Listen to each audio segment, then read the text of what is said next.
Congratulations! Your Isloan account has been activated.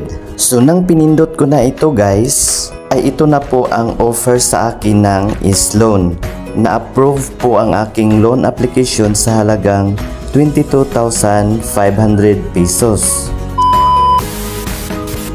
Hi guys! Good afternoon! Welcome back to my YouTube channel. Sa mga bagong pasok pa lang po sa aking channel, my name is Melvin, and for today's video ay ibabahagi ko po sa inyo ang aking karanasan sa pag-apply ng loan sa Isloan na produkto po ng Shopee. At step by step ko pong ipapakita sa inyo at ituturo ang mga pamamaraan bago po tayo makapag-apply at hanggang sa na-approve na po ang aking application. Kaya sundan nyo lang po at tapusin ang bidyong ito hanggang dulo dahil ipapakita ko po sa inyo actual hanggang approval. Bago po tayo magsisimula, kung bago ka pa lang po sa aking YouTube channel at sa mga hindi pa nakasubscribe sa aking channel, pakiclick mo na yung subscribe button na nasa baba at pakihit yung bell button para updated po kayo sa tuwing may tutorial video akong i-upload sa aking channel. Maraming salamat po.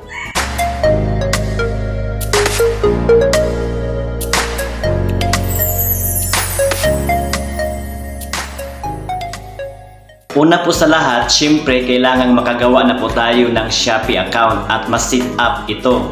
At may tutorial video na po ako dyan guys kung paano gumawa ng Shopee account at paano isi-set up ito. Nasa description area lang po ang link, pakiclick na lang po guys. Ang sunod po nating gawin ay kailangan nating i-verify ang ating Shopee Pay. At may tutorial video na rin po ako tungkol dyan.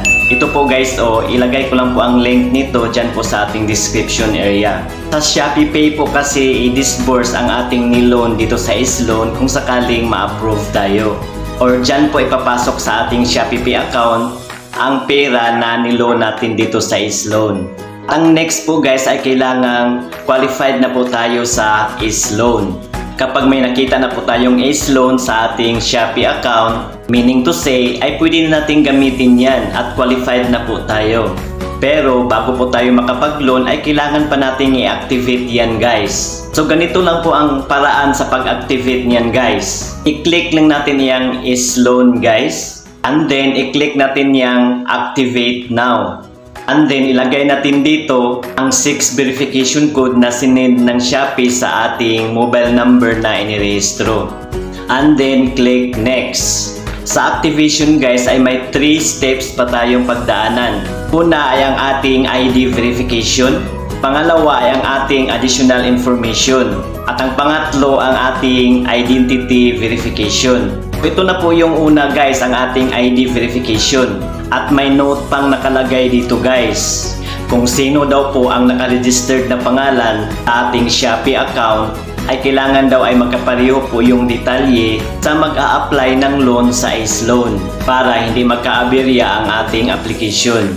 Kung ano po daw yung mga detalye na nakasulat sa valid ID na sinubmit, kailangang makatugma po dito sa additional information na ating i-fill up.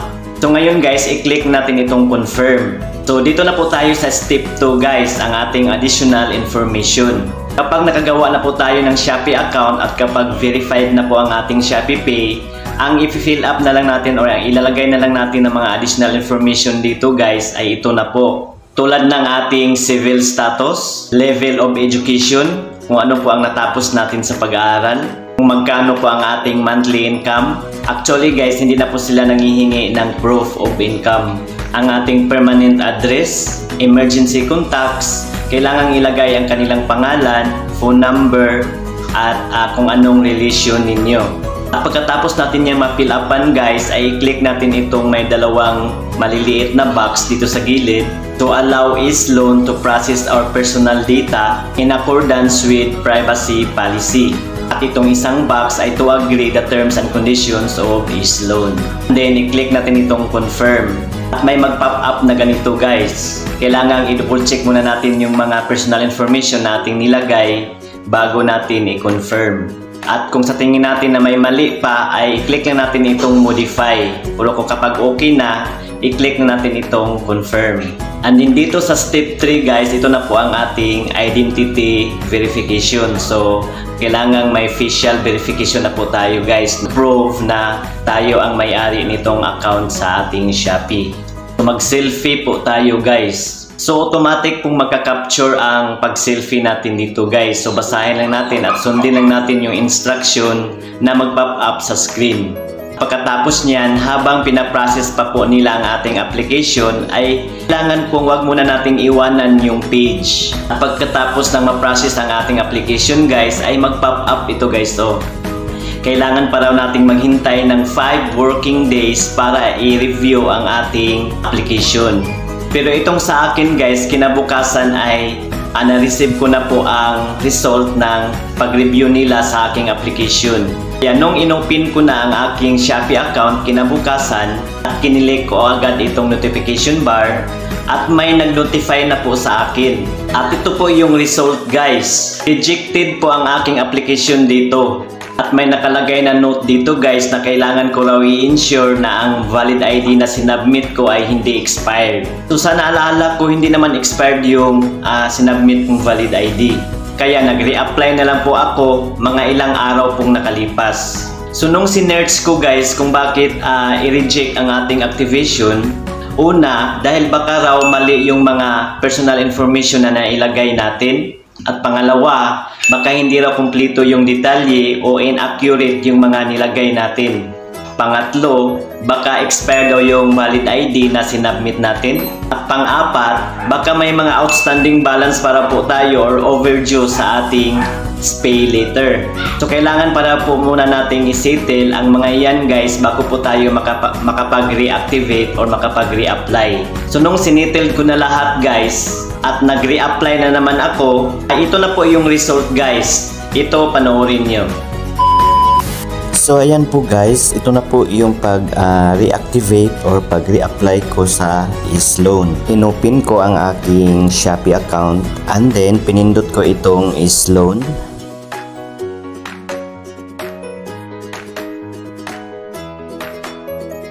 At ito na po yung result nung una kong pag-activate or pag-apply. So ganito yung pag-reapply guys. Pindutin lang natin itong restart application.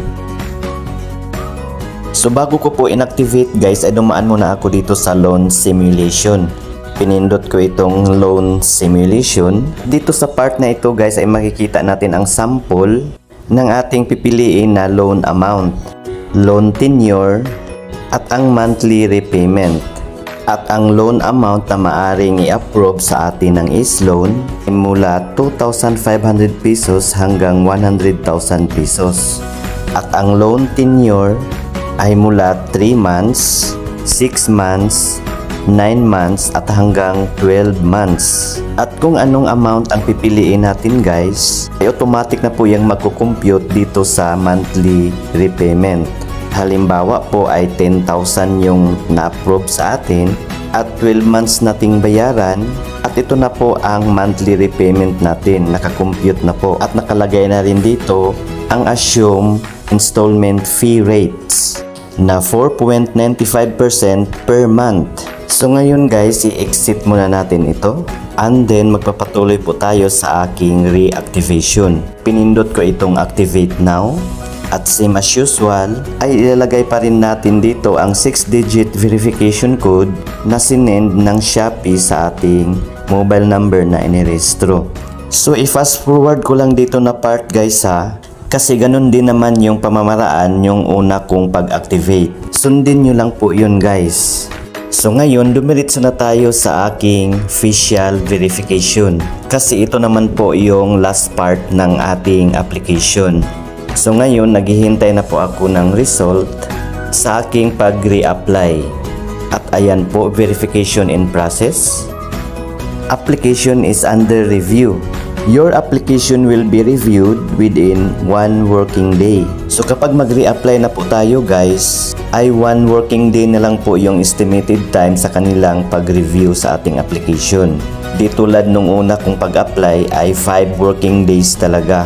So kinabukasan, pag-open ko ulit sa aking Shopee account at tiningnan ko po ang notification, ay may nag-notify na congratulations! Your Sloan account has been activated. So nang pinindot ko na ito guys, ay ito na po ang offer sa akin ng Sloan. Na-approve po ang aking loan application sa halagang 22,500 pesos. So ngayon, in-exit ko muna ito guys. Pinag-isipan ko muna kung kukunin ko ba ito lahat or hindi. So nang nakapag-decide na ako guys, ay pinindot ko na itong withdraw loan. At ito na po ang aking loan application. At ang maaari ko daw i-loan guys ay mula 2,500 hanggang 22,500 pesos. At dahil nakapag-decide na ako na kukunin ko ito lahat, itong 22,500 pesos, so ito po yung mababayaran ko buwan-buwan. Halimbawa, itong 12 months ang pipiliin kong loan tenure, may admin fee po ito guys na 1%. So ang amount na aking niloan ay mababawasan ng 225 pesos sa admin fee.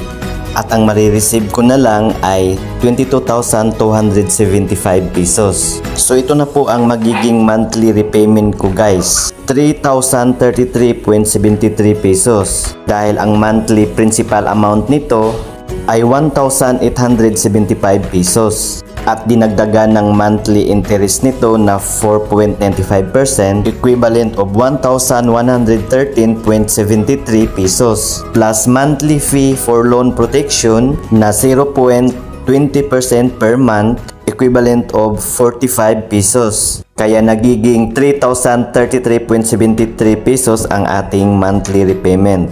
At kapag itong 9 months ang pipiliin ko guys, ay ganun pa din po, may admin fee na 225 pesos. At ganun pa rin po ang matatanggap natin, 22,275 pesos. At ang maging monthly repayment ko ay 3,658.78 pesos. At ito po yung monthly principal amount, monthly interest amount, at monthly fee for loan protection.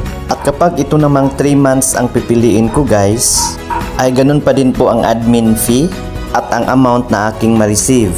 At ang magiging monthly repayment ko ay 4,908.70 pesos. Dahil sa monthly principal amount na ito at monthly interest amount plus monthly fee for loan protection. At kapag itong 3 months ang pipiliin ko, ay pareho pa din ang admin fee at ang amount na marireceive ko.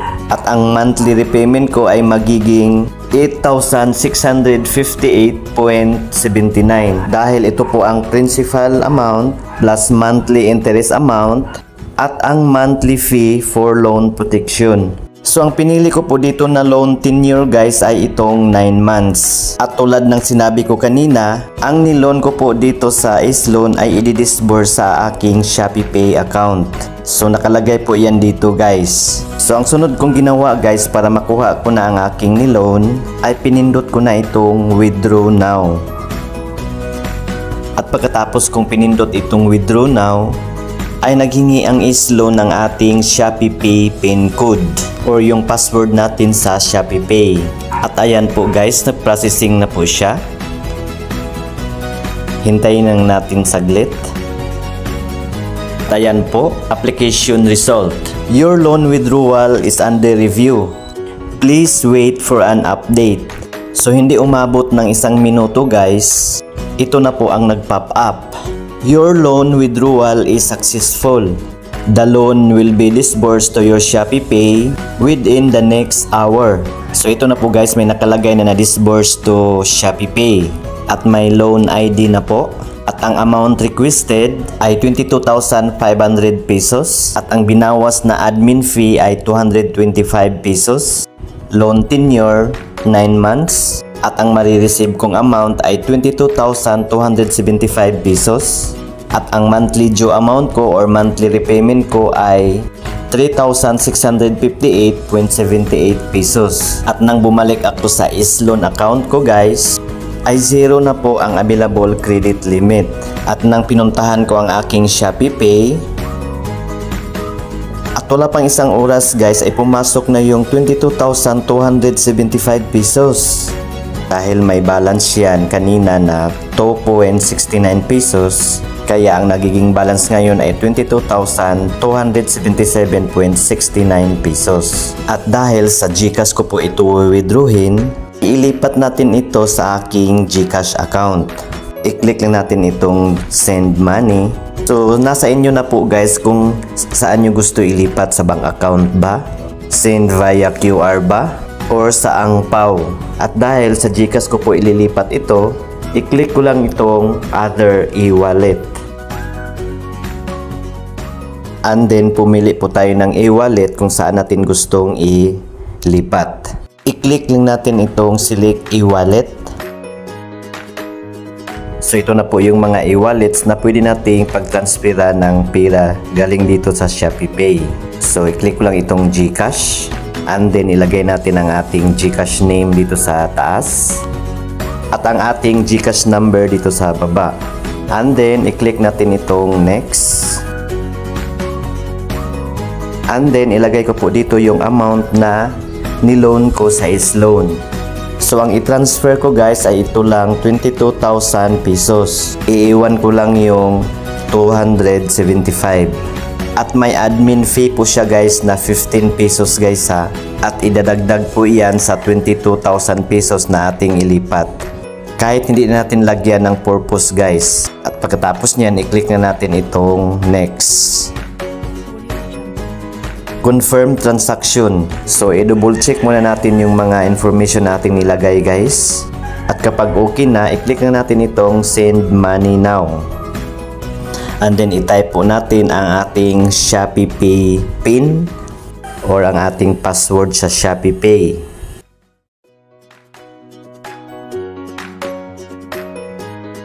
At ayan po, successful na po ang ating transaction. I-click na natin itong okay. At ayan po, bawas na po ang 22,000 pesos. At wala pang isang minuto guys, ay na-receive ko na sa aking GCash account ang 22,000 pesos. At ito na po ang notification ng GCash guys. At dahil may GCash card ako, pwede ko na itong withdrawin sa mga ATM machine. So legit po siya guys na makakapag-loan po tayo sa Shopee sa pamamagitan ng Sloan. And to see is to believe guys, ito na po ang 22,000 pesos na pumasok na sa aking GCash wallet. At sa sunod kong mga videos guys ay tuturo ko po sa inyo kung paano natin babayaran ang ating loan dito sa Sloan. At sana may natutunan po kayo guys, paki-like na lang po sa video ito kung nagustuhan nyo at paki-share na lang sa iba. At para sa iba pa pong mga katanungan, pakisulat lang po inyong mga tanong dyan po sa comment section sa baba. So yun lamang po guys, maraming salamat sa panonood. See you again sa next kong tutorial video. Goodbye, God bless.